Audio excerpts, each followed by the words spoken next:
Mano brangus broliai ir seserys, mes gyvename gavėnios metu. Ir šiandien taip pat yra pirmasis mėnesio šeštadienis.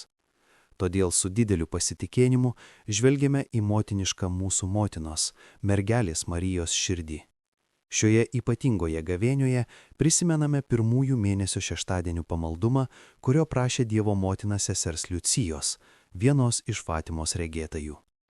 Šios dienos evangelija yra žinoma kaip evangelija apie sūnų palaidoną. Tačiau iš tikrųjų, giliausia prasme, ją būtų galima pavadinti gailestingojo tėvo evangelija. Kodėl? Nes tikrasis šio palyginimo veikėjas yra tėvas. Jėzus pradeda sakydamas: vienas žmogus turėjo 2 sūnus. Ir nuo tos akimirkos matome, kaip kiekvienas iš šių sūnų elgėsi šio gero tėvo akivaizdoje. Iš tikrųjų, abu sūnus įžeidžia tėvą. Tačiau labiausiai stebina tai, kad tėvas neatsisako nė vieno iš jų. Jaunesnysis sūnus yra tas, kuris nusideda akivaizdžiausiai.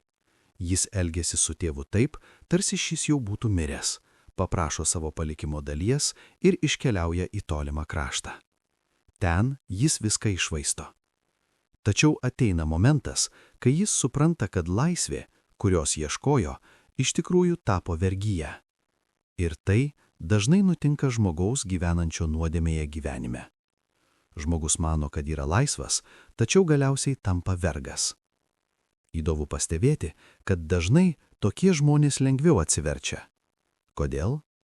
Nes Dievas jiems kalba per labai paslaptingą priemonę, per pačią nelaimę.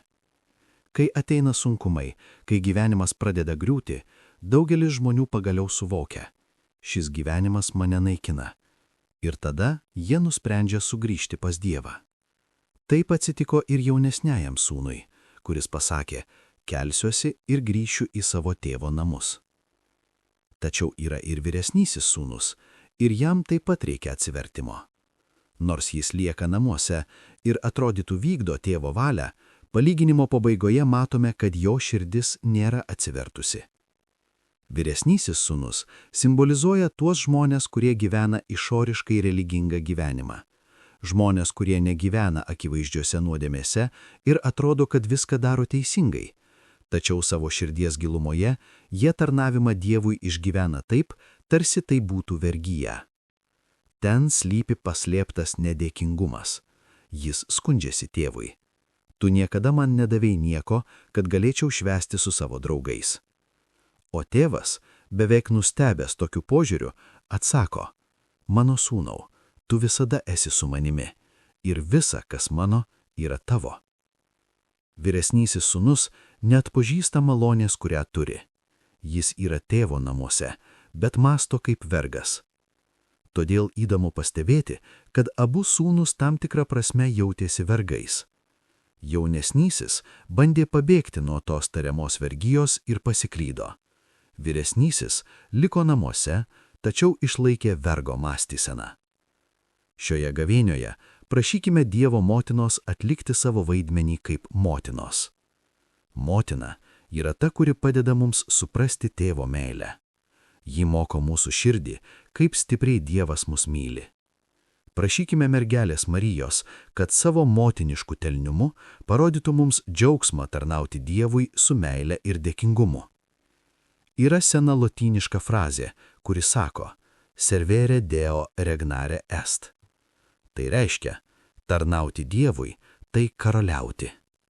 Jaunesnysis sūnus tai suprato. Jis pasakė: mano tėvo tarnai gyvena geriau nei aš čia toli nuo jo. Tas, kuris atrodė laisvas, iš tikrųjų griovė savo gyvenimą. Todėl šioje gavėnioje prašykime Dievo motinos, Šventojo Juozapo ir mūsų angelų sargotojų, kad jie mus įkvėptų iš vidaus, kad atpažintume, kokia meilė Dievas mus pamylėjo, ir atrastume, kaip nuostabu yra jam tarnauti su dėkingumu. Tam mes atėjome į šį pasaulį ir dėl to mus laukia didžiulis dangus. Tegul Dievas jus laimina.